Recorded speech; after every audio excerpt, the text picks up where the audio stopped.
श्री विष्णु स्वामी संप्रदाय के अनुयायियों में संतगण की कई कथा हैं, जिनमें से एक कथा है श्री त्रिलोचन जी की। भक्तवर श्री त्रिलोचन जी वैश्य कुल में उत्पन्न हुए। ये बड़े ही वैष्णव भक्त थे, परंतु वे जैसी सेवा करना चाहते थे वैसी बन नहीं पाती थी, क्योंकि उनकी पत्नी के अतिरिक्त घर में और कोई सेवा में सहयोग देने वाला न था।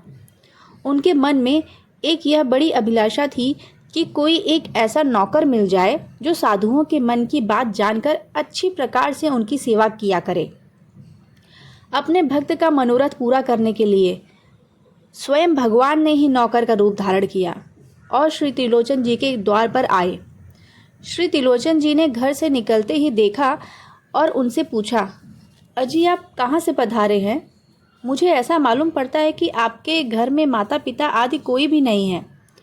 नौकर स्वरूप भगवान ने कहा, आप सच ही कहते हैं, मेरे पिता माता आदि कोई भी नहीं है। त्रिलोचन जी ने कहा, क्या नौकरी करोगे? मुझे संतों की सेवा के लिए एक नौकर चाहिए। तब आपने कहा कि यदि मेरे स्वभाव से स्वामी का स्वभाव मिल जाए तो मैं सेवा टहल कर सकता हूँ। त्रिलोचन जी ने पूछा, आपके स्वभाव से औरों का मेल क्यों नहीं हो पाता है? तब भगवान ने कहा, मैं 5-7 सेर अन्न नित्य खाता हूँ, इसी से लोग नाराज हो जाते हैं और मुझे रख नहीं पाते हैं। उस नौकर ने फिर कहा, 4 वर्णों की रीतियों का मुझे ज्ञान है, सभी कार्यों को मैं अच्छी तरह से मन लगाकर करता हूँ, इनमें किसी से सहायता भी नहीं लेना चाहता हूँ। रही भक्तों की सेवा टहल, उसे तो करते करते मेरा सब जीवन ही बीता है। मैं तो अब आपका दास हो गया।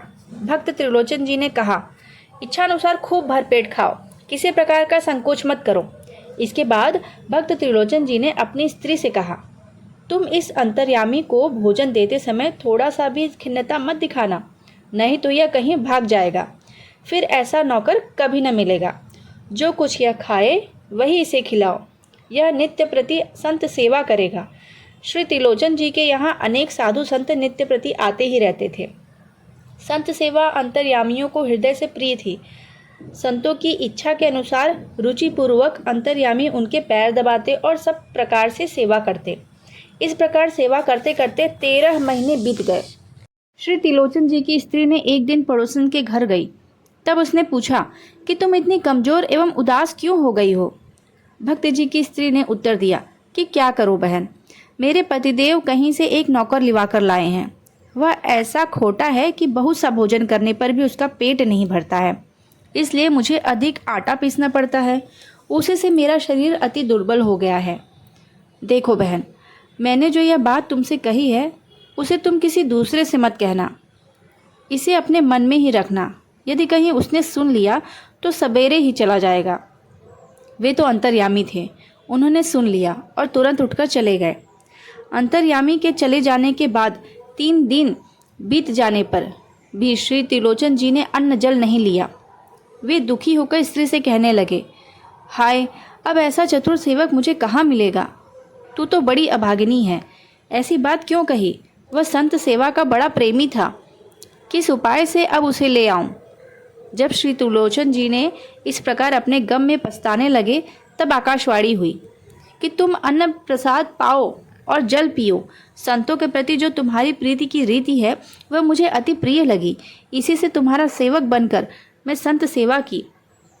मैं तुम्हारे अधीन तुम्हारा दास हूँ और सदा तुम्हारे घर में ही लीन रहता हूँ।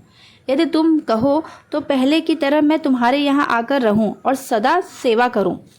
आकाशवाणी सुनकर श्री त्रिलोचन जी ने जब रहस्य जाना तो उन्हें और अधिक कष्ट हुआ। मैंने भगवान को अपना दास करके माना। प्रभु मेरे घर में आए, इतने दिन रहे, पर मैं ऐसा मूढ़ था कि उनको नहीं जान सका। अब वे किसी प्रकार आ जाएं तो मैं दौड़कर उनके पैरों में लिपट जाऊंगा। इस प्रकार त्रिलोचन जी अंतर्यामी के ध्यान में सदा मग्न रहने लगे।